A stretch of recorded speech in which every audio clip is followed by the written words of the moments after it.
Have you ever had one of those moments where a simple smell, a taste, just instantly transports you back in time? For me, that's the smell of a cake baking in the oven. Not just any cake, though. It's the specific, warm vanilla and butter scent of my grandmother's lemon drizzle cake. It's more than just a dessert. It's a whole chapter of my childhood wrapped up in a simple recipe. I remember being a kid, barely tall enough to see over the kitchen counter. My grandmother, her hands always dusted with a fine layer of flour, would let me stand on a little stool right beside her.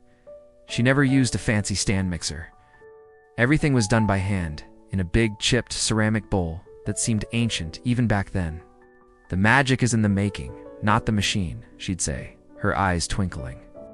My job was always the most important one, zesting the lemons. She'd give me a small grater and a bright yellow lemon, and I'd scrape away, filling the air with that incredible, sharp, citrusy perfume. I'd always try to sneak a little lick of the zest, and she'd pretend not to notice, just smiling to herself. Then came the creaming of the butter and sugar. She'd let me take a turn with the wooden spoon, my little arms struggling to beat them together until they were light and fluffy. "Keep it up," she cheered. "You're making our cake clouds." We'd add the eggs. One by one, then the flour, which I inevitably puffed all over myself and the counter. But she never got mad. She'd just laugh, wipe my nose with her apron, and say, "A little mess means a lot of love was mixed in." The whole process was a ritual, a slow, deliberate dance in the kitchen. The best part, of course, was waiting. As the cake baked, the entire house would fill with that glorious aroma. It was a countdown timer measured in scent.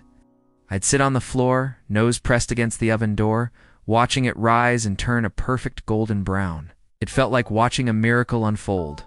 But the real magic happened after it came out of the oven. While the cake was still warm, she'd let me help make the drizzle. It was just lemon juice and powdered sugar. But to me, it was a magical elixir. She would poke little holes all over the top of the cake with a skewer, and I'd carefully pour the sweet, tangy syrup over it, watching it disappear into the sponge. It was our secret to making the cake impossibly moist and flavorful. The first slice was always a ceremony. She would cut a thick wedge, the steam still rising from it, and place it on a plate for me. That first bite, it was pure bliss. The soft, fluffy crumb, the zesty punch of lemon, the sweet, crackly crust from the drizzle. It was sunshine on a plate. It was the taste of being loved, of being safe, of being home. As I got older, life got busier. I moved away for college, then for work. Visits to my grandmother became less frequent. But whenever I did go home, the first thing I'd ask for was her lemon drizzle cake. It was our way of reconnecting, of saying everything that words couldn't. Sharing a slice of that cake at her kitchen table was like stepping back into that safe, happy place. A few years ago, my grandmother passed away. It was heartbreaking, and for a long time, I couldn't even think about that cake. It just hurt too much. Her kitchen felt empty, the old ceramic bowl, just a reminder of what was gone. The recipe, written in her elegant, looping handwriting on a faded index card, sat tucked away in a drawer. Then one rainy Sunday afternoon, I was feeling particularly down. I found myself wandering into my own kitchen, and for some reason, I pulled out that recipe card. The corners were soft, stained with butter and thyme. As I read her instructions, I could almost hear her voice guiding me. Cream the butter and sugar until they're like clouds, so I decided to try. I pulled out a bowl, and with her recipe card propped up against the flour canister, I started. I zested the lemons, the familiar scent filling my kitchen, and suddenly, tears were streaming down my face. But they weren't just sad tears. They were tears of memory, of gratitude, of connection. My first attempt wasn't perfect. It wasn't quite as fluffy as hers. The drizzle a little too thin.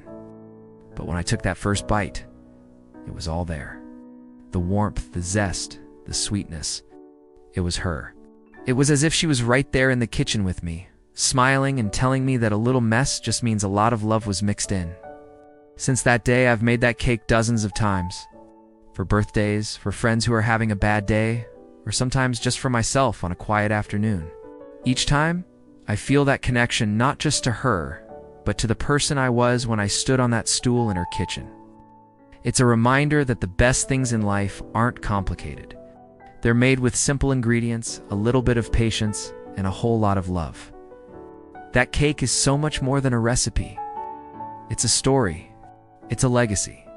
It's proof that a simple act of baking can carry love across generations. It taught me that while people may leave us, the love they shared, the traditions they created, can live on forever. And sometimes, you can find it in something as simple and as wonderful as a slice of cake. What about you? Is there a food, a recipe that holds a special story for you? I'd love to hear about it in the comments below. Thank you so much for letting me share this piece of my heart with you today. If you enjoyed this story, please consider liking this video and subscribing for more. See you next time.